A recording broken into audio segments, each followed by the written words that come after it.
The Sims team has released a brand new expansion pack called The Sims 4 Lovestruck, and there are some really controversial opinions about the pack, so I thought I might add one as well. I think I will be using most of the new features that came with the pack, like the new dating system, the new dating app called Cupid's Corner, turn-ons and turn-offs. So this is not a hate video, okay? It's just a couple of things that I don't like about this expansion pack. So the first one is the world. The new world, Ciudad Enamorada, looks really cool. It's a colorful world. The environment is beautiful. We have enough lots for an expansion pack. For comparison, we've got 3 neighborhoods and 12 lots in cottage living, and the Lovestruck has 3 neighborhoods and 13 lots. But why do we get a new gym in a romance pack? Is it because that they want Sims to get in shape or something? The building itself is really cool. Maybe the best gym they have ever made, but we could have get a new lot type instead of a new gym. Or maybe instead of the lounge, I don't know. We could have get a movie theater or something, you know? And they could have added a new date type like movie night, because it feels like they didn't really add many new activities to do on dates. Yeah, we have a new lot trait called Singles Hangout, but I would expect them to give us something really new in this pack. There could have been festivals in the streets like we have in City Living, Snowy Escape and Cottage Living. They could have introduced us brand new events like open air cinemas, music or dance festivals, at least one of the above. We even have a festival about romance in City Living, but we don't have any new events in Lovestruck. The second one is build and buy.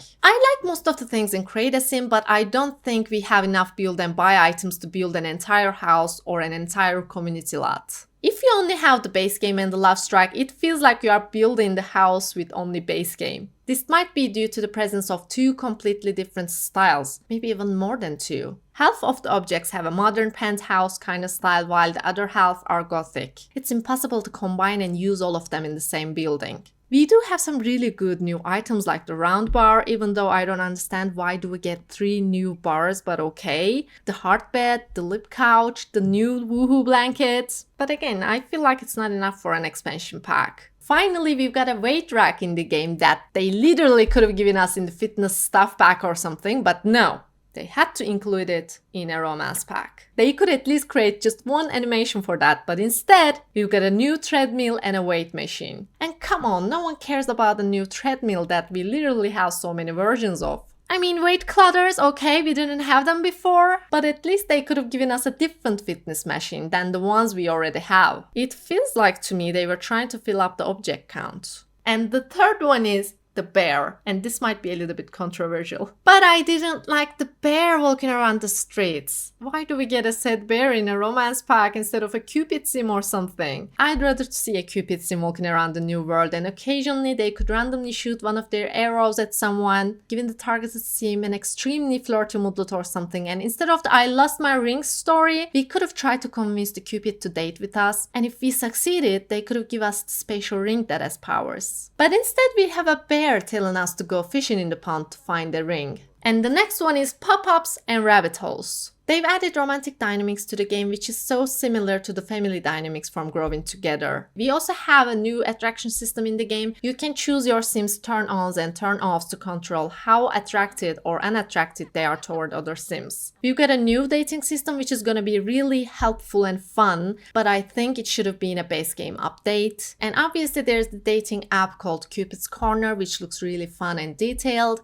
I have nothing to say about that. The thing is, most of these call so many pop-ups and notifications during the game. It feels like I'm playing my game through the notifications. If you want to go to couples counseling, it's a bunch of pop-ups. If you want to learn about your date's attractions or boundaries, you get a very long notification for each one of them. Ask about physical attraction, ask about personality attraction, ask about romantic boundaries, ask attraction level. There's just so many. When you kiss your partner a few times, boom, you get a pop-up. Would you describe your romance dynamics between you and your partner as being steamy? You argue with your partner twice, there's another pop-up. Your partner wants to break up with you, there's the notification. They are breaking up with you through the notification. It's just so overwhelming for me. I personally don't like the family dynamics from Growing Together also, so maybe it's just how I play. If you like micromanaging in your gameplay, you might feel differently about all of these pop-ups and notifications. And there's the Woohoo Motel, which is obviously a rabbit hole, but I didn't expect them to give us hotels in this pack in the first place. This pack would have been so great for them to introduce us hotels, but we all know if they're gonna give us hotels, they're only gonna give us hotels and nothing else. They usually stick to one concept per pack. And I do think we are getting hotels in the future of The Sims 4. Maybe they are just keeping that idea for the desperate times of the franchise, I don't know. And I also think we are getting fairies soon, but that's not related to our video.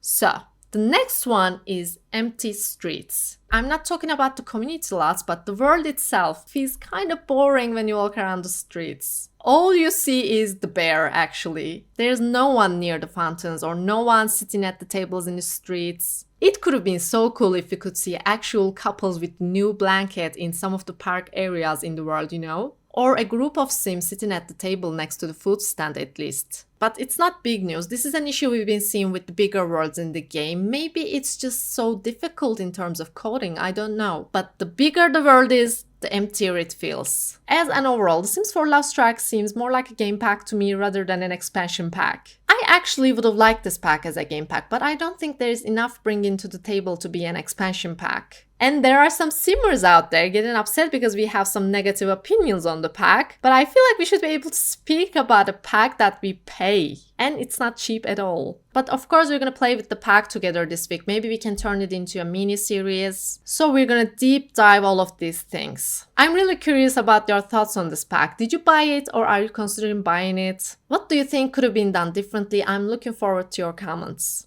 And if you want to continue to review the pack with me, you may also want to subscribe to my channel. Thank you. So with that being said, I hope I'm gonna see you all in my next video. Bye! By the way, is it just me or playing in penthouses is so difficult because camera jumps up and down all the time?